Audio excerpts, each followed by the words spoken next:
This video is to show you how to reconcile.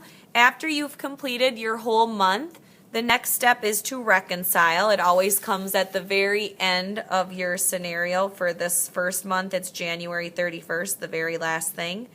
And what you're going to do is you're going to reconcile your account in order to get your account to balance with what the bank believes that you have.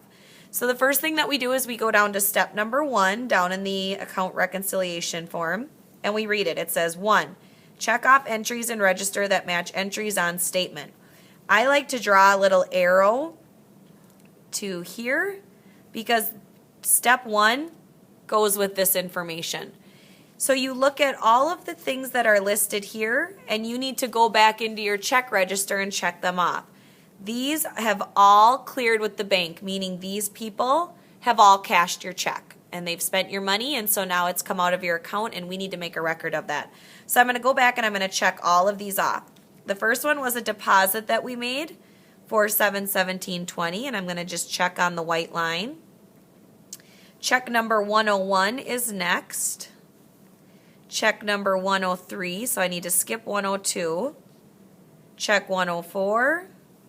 Check 105, and check 107. So I need to skip that. Everything that has a blank, those are things that have not cleared with the bank yet. So that's why they are left blank.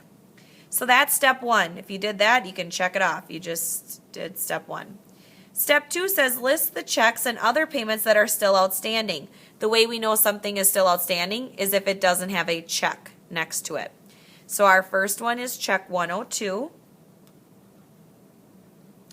And it was for $24. So I write $24 on the little chart. Then I look at the next one that I didn't check, which was check 106. And that was for $33.93. And then my last one was a deposit. Oh, excuse me. We're going to skip the deposit. We're going to go down to the rent check. I'll tell you what we're going to do with that deposit in just a second. So $450. So these are all payments that are still out there. The next step then is to just add these up. So $24 plus $33.93 plus $450. And that gives us $507.93. So I just put that number here. And then you can see this little arrow, that's telling you to bring that same number right over to this area of the chart. And that's step 2, so we can check that off. We've just completed step 2. Step 3 says subtract service charges from your checkbook. We did get a service fee this month. It's up here. Not sure why we got it, but for some reason we got a service fee. Service fees can happen for if you didn't have enough money in your account, if you don't have a direct deposit set up. Banks can kind of have fees for a lot of different things, and for some reason we got one this month on the 30th. So that money did come out of our account automatically from the bank. So we need to make sure that we reflect that in our check register. So I wrote it in here already. All you have to do is write in the date it happened, which was 1/30. What it was a service charge or service fee.